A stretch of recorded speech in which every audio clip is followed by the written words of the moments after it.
This is what happens when you don't get into late at night. You sleep the morning away. What's cracking, YouTube? It's Kevin here, and we're back for another episode of the Journey to 200 vlog. I'm just pulling out of Planet Fitness. It's probably about 6:30 to 6:35, and just got in a quick workout today because I got to head up to Powhatan. Got a friend's birthday today, and just had to get a quick workout in. There's nothing to it but to do it, as they say. You got to put in the time, you got to put in the effort. Even if all you do is 30 minutes a day on the treadmill. That's all I did today. 30 minutes on the treadmill, a little bit of a high incline, get the calories up, get the heart rate up, so I can actually make some progress. But that's what you got to do. You got to get in there. You got to do it. You're not going to make any progress sitting on the couch, and that's something that I've done for years, and that's what I'm trying to combat now. So I'm going to pull into Sheets and get me some money so I can go up to this restaurant, and hopefully they got some keto options on the menu tonight. I'll have to get there and see. So one of the things I talked about previously was the fact that I'm a musician, and that's why I'm only getting to the gym at 5:30 in the evening, because when you don't get home until 3 o'clock in the morning and you don't get to sleep finally until 5:30, early rising starts to become a problem. So I finally got up actually about 1 o'clock. I know, I need to do better than that. That's why everything's running late. I got a 35-minute run and I got 15 minutes to do it in, so I don't really think that's going to happen, but I'm going to get up there and get as close to the time as I can. They know I'm coming. So Steve, if you're watching this, I'm making this video while I'm on the way to see you, man. So hang in there. I'll be up there in a bit. But one of the things you got to do on keto is you got to keep track of your macros, your fat, your protein, your carbs.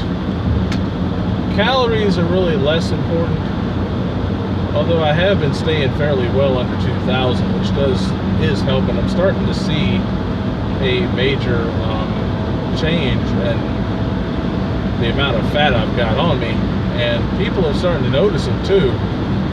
One of my bandmates made a comment last night that he noticed that I'd lost a few pounds, and so that was very good to hear, and very comforting to know that it's actually working. It's starting to show that I'm seeing results, even if I might not necessarily see it on the scale. The scale can be very deceiving. You can work out and eat all the right things, and the scale might not even move half a pound, a full pound, and it might not look like you're really making all that much progress. But the thing is, you're building muscle. As you're starting to exercise the muscles, you're gaining muscle. They're getting stronger, and muscle weighs more than fat does. So it may negate any measurable progress you can see on the scale, but that doesn't mean you're not making any kind of gain. You're still making a gain. You're still making progress. You're just not seeing it through that. So you've got to use other measures. You've got to use other metrics. You've got to see how much you weigh, how much you can press into, like, your biceps, how much weight you can do on your bicep curls or your chest press, leg press. Any of the machines that you set how much weight, or even if you do free weights, even if you do the barbells, the dumbbells, how much weight can you pick up and use for exercise? The further along you go, the higher those numbers are going to be, whether or not the scale tells you anything. The scale might still say you're 250 pounds, for example, and you've been exercising for weeks and you're staying at 250 pounds, but your waist is getting smaller, your muscles are getting bigger, so that 250 pounds might still be the same measurement on the scale, but instead of 250 pounds of fat, there's more muscle in that than there is fat. So you can't get discouraged.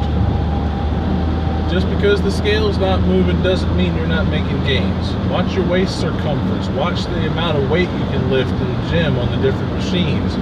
How much can you lift in barbells? How much can you lift in dumbbells? If that's going up, it doesn't matter if the scale's not coming down as fast as you'd like. It's my friend Steve's birthday today, and I'm headed up to Powhatan to meet up with them to have dinner, him and his family. Steve, for those of you that may not, probably don't know Steve, he owns Wholesale Guitars in Midlothian, Virginia, and I taught guitar and bass and piano at his store for probably 10 years, maybe a little more than 10 years. And he's become, I actually met him when I was playing on a worship team in his church, and then he opened up his guitar store and talked me into coming and teaching for him, and that was over 10 years ago. And we've just become very good friends, and he's an all-around good guy. He has a guitar store. He had a band there he was playing in for a little while.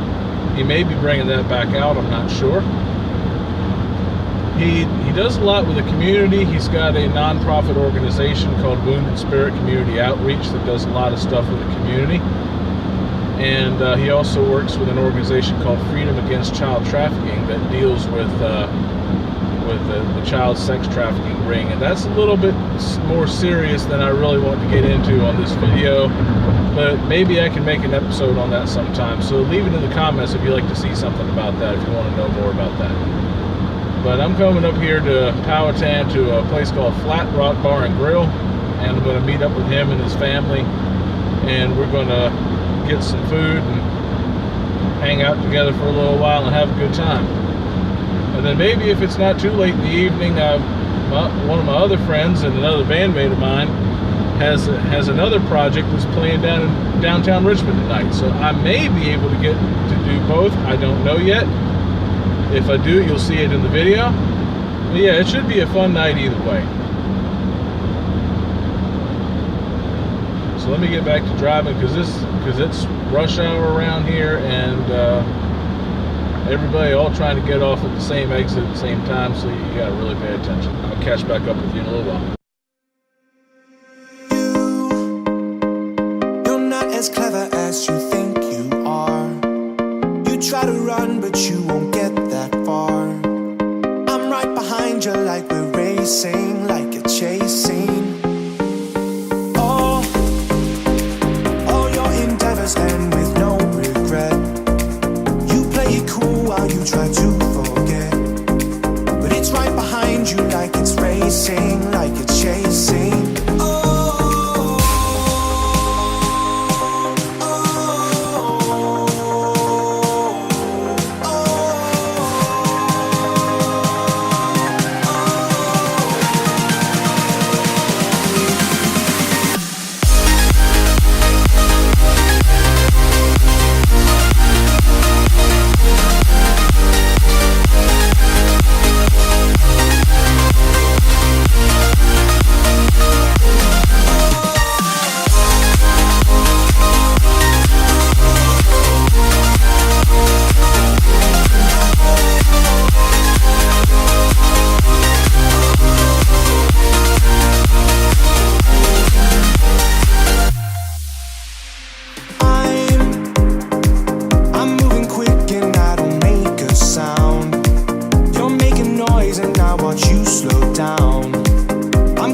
Okay, so I'm not really sure how much recording I'm gonna be able to do in here, but I'm gonna go in and wish Steve a happy birthday, and we'll take it from there.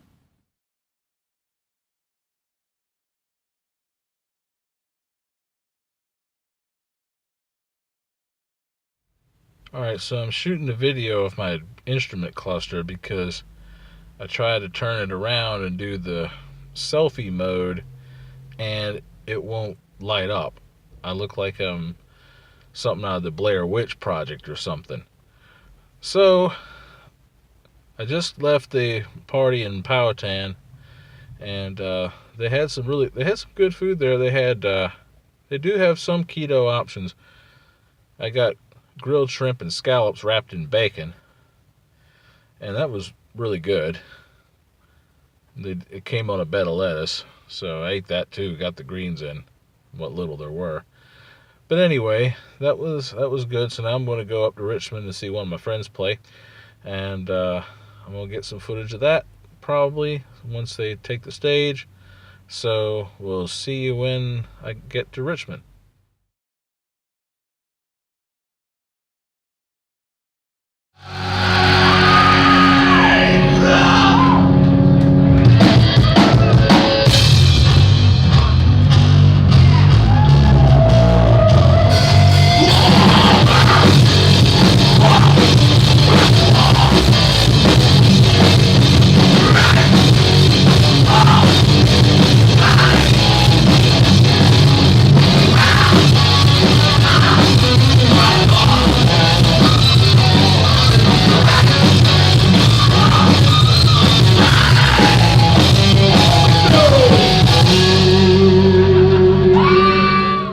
Okay guys, so I'm editing this video, and I realized I didn't sign off properly because I got home really late after the Donald show and I didn't even think about it. I just went to bed.